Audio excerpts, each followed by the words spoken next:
আসসালামু আলাইকুম।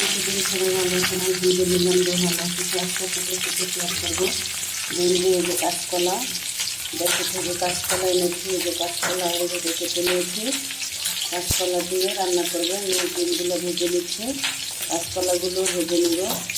আর কাঁচকলা কষ ছাড়ানোর জন্য আমি আগে কেটে হলুদ আর লবণ দিয়ে মেখে রেখেছিলাম।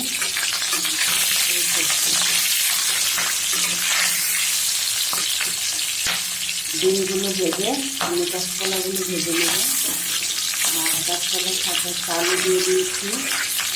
আপনাদের কথা নেব লাইট দিয়ে ফুল ভিডিওটা দেখবেন। আর সাবস্ক্রাইব করে কেউ খাবেন না, আমি প্রতিদিনটা পরে লাইক দিয়ে সাবস্ক্রাইব।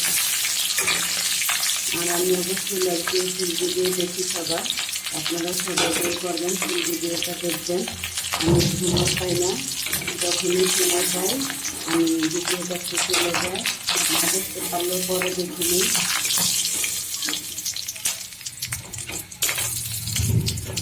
তখন তাড়াতাড়ি ভেজে নেব।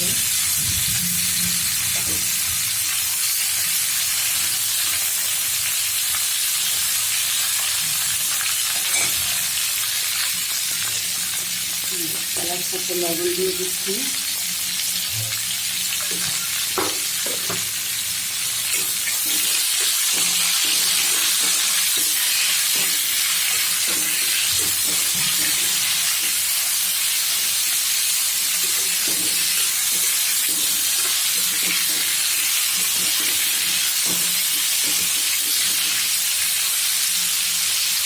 এইভাবে ট্রাই করে দেখবেন, আমার কাছে অসম্ভব মজা লাগে এইভাবে খেতে। আপনাদের কাছে ভালো লাগবে। ভাজাটা হোক কলা। তো দেখেন কলা আর ডিম ভেজে নামিয়েছি। এত উপকরণগুলো পেঁয়াজ কাটা, মরিচ, হলুদ, লবণ, ধনিয়া, জিরের গুঁড়ো, আদা বাটা, রসুন বাটা। পেঁয়াজগুলো একটু দিয়ে নিচ্ছি। কলাগুলো ভাজার সময় তখন কড়াই দিয়ে দিচ্ছি, একটু পোড়া পোড়া হয়ে গেছিল। দিয়ে দিচ্ছি।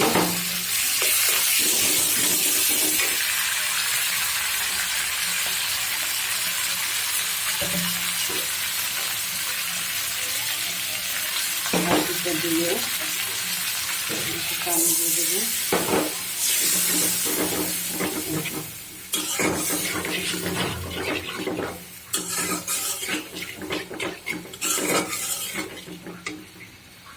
কষানো হোক। দেখেন মশলাটা খুব সুন্দরভাবে কষানো হয়ে গেছে। এখন আমি দুই মাছ কলাগুলো দিয়ে দিচ্ছি। দিয়ে একটু নেড়ে ফেলে মাছগুলো তেল দিয়ে দেবো। এইটা নেড়ে চেড়ে খুব সুন্দরভাবে কষিয়ে নিয়েছি। এখন ঝোল দিয়ে দিচ্ছি।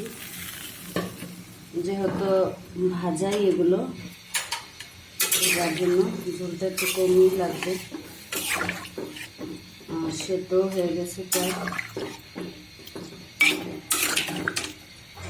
আজকে একবার শর্টকাট রান্না করে ফেললাম, হতে থাক।